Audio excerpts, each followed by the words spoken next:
This is Autoline Daily, the show dedicated to enthusiasts of the global automotive industry. Volkswagen is teaming up with another automaker. It just signed that multi-billion-dollar software deal with Rivian, and you may know about its partnership with Xpeng. And now it's going to work with SAIC on jointly developing BEVs and PHEVs that are going to hit the Chinese market in 2026. While GM's joint venture with SAIC might be the more well-known one, VW and SAIC formed one of the earliest JVs in China. Audi also announced a partnership with the Chinese automaker last month, which will see its first vehicle launch next year in China. But VW has been steadily losing market share in China and was overtaken by BYD as the best-selling car brand in the country for the first time in 15 years. Its vehicles developed in Germany, especially electrics, have not been as popular with Chinese customers. So it hopes to come out with more attractive products that were developed in China with local partners. Speaking of partnerships, Renault is seeing some of the first benefits from its tie-up with Geely to develop IC powertrains. That includes a new model that just debuted at the Busan Auto Show called the Grand Koleos. It's based on the CMA platform, which is used by many Geely brands, and it looks very similar to a model that the Chinese automaker already has on sale called the Manjaro. The Grand Koleos wears a badge that says E-Tech Hybrid, and currently all of Renault's E-Tech hybrids are full hybrids, so no 48-volt stuff and no charging plugs, and presumably it will use a powertrain from its ICE JV with Geely called Horse. And in other ICE news, Mercedes is spending more money on combustion engines than it planned to, including $15 billion this year on its passenger cars. CEO Ola Källenius said that if Mercedes didn't keep its engines at, quote, the very highest technological level, then its ICE sales would start to stall around 2027 or 2028. And Mercedes still expects 50% of its sales by 2030 to come from combustion engine vehicles. AlixPartners doesn't see much growth for non-Chinese automakers in China. By 2030, it forecasts that China brand NEVs will have 72% of the EV market, so foreign brands only get the remaining 28%. It also says foreign automakers will have to compete directly with Chinese automakers in every market of the world except for the US and possibly Canada, which are trying to block them through tariffs. But Chinese automakers are building assembly plants in many different countries, which could protect them against those tariffs. The EV segment is growing in the US despite Tesla's falling sales. According to S&P Global Mobility, new EV registrations were up 14% in April, while Tesla's were down 17%. If you exclude Tesla, EV registrations shot up 69%. Ford was number 2 in April with more than 8,300 EV registrations, up a whopping 169% compared to a year ago. Hyundai was number 3 with 6,355 registrations, and Kia was about 1,000 behind in 4th place. BEV market share in the US reached 7.4% in April, up slightly from 7% a year ago. And while the traditional automakers had a great month in April, they had to rely heavily on incentives to boost sales. They were nearly $11,000 for the Toyota BZ4X, $9,000 for the Ford Mach-E, and a whopping nearly $17,000 in incentives for the Nissan Ariya. Knowing that when it's time to unplug, your tires were built to get you to the place you recharge. That's what really matters. Bridgestone Turanza EV tires with a 50,000-mile limited warranty. Mate Rimac, the guy who founded super high-end sports car company Rimac, and 2 of his colleagues have launched a new autonomous ride-hailing company called Verne. The Level 4 autonomous vehicle gets its sensing package from Mobileye and is based on a new platform that it says is free from the compromises and disadvantages of a legacy platform built for human driving. Despite only having 2 seats, it claims the vehicle will have more interior space and comfort than the best limousines today, and services that can be tailored to each user, like interior sense and temperature.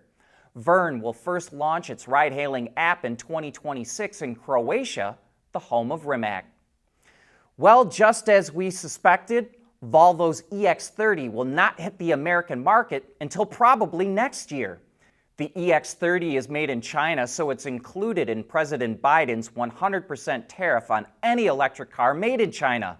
What's more, the European Union is looking at boosting tariffs on Chinese EVs, so Volvo will start building the EX30 at its plant in Ghent, Belgium for both the US and EU markets. The delay will hurt Volvo because the little crossover would have been priced at $36,000 in the US market, not including any incentives, and was facing very little competition. But a year's delay or more will likely see a higher price and a lot more competitors.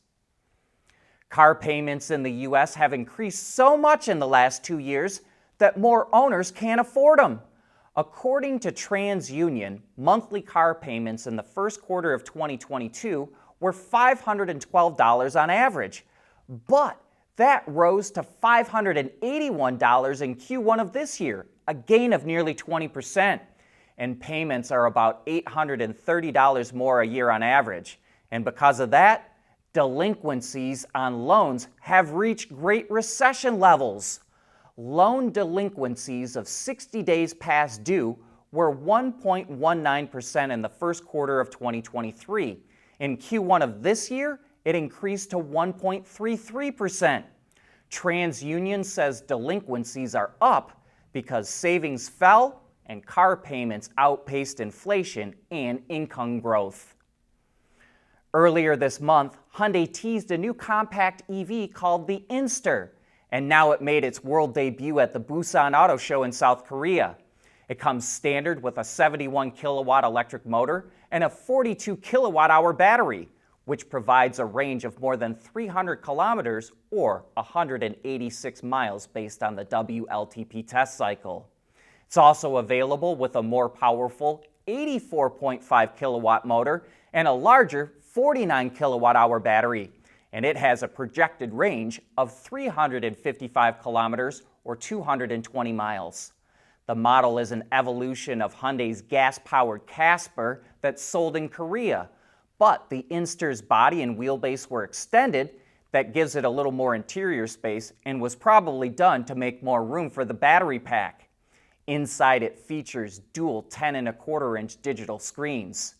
The Inster will first launch in Korea this summer, followed by Europe, the Middle East, and Asia, and Hyundai is promising to keep its price below 25,000 euros. We've got a great Autoline After Hours coming up later today that will be especially interesting for all you engineers who do chassis and powertrain calibration. ZF, a sponsor of the show, has a tool called Cubics for smart cars that allows you to tune the suspension, steering, brakes, traction, and other features while sitting in the passenger seat with a laptop. No more crates full of springs, shocks, and bushings that you gotta spend weeks or months sorting through to find the best combination. It's a real eye-opener if you haven't seen it yet. Journalist Lindsay Brooke will also be on the show, so join John and Gary when it all goes live at 3 p.m. Eastern Time today on the Autoline website and YouTube channel.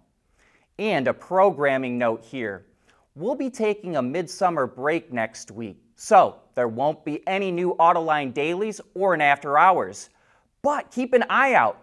We'll be posting some videos that we think you might be interested in, including Caresoft's insights into Tesla's 48-volt architecture on the Cybertruck and a battery breakthrough from a company called Natrion that can convert any battery into a solid-state one with no factory changes. It's literally a drop-in solution. Anyway, keep an eye out for those, and we'll see you back here again tomorrow.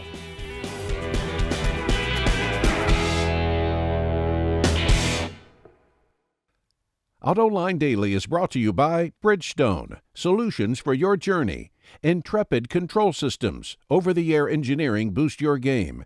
MEDC, where Michigan businesses are powering the future of mobility. Tejan Automotive Technologies, the formula for better mobility. And by ZF.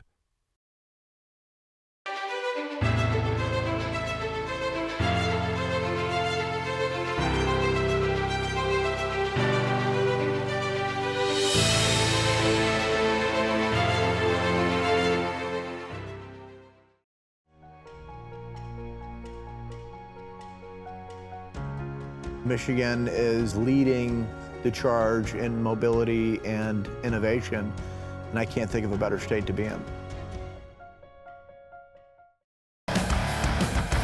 There's nothing wrong with heavy metal.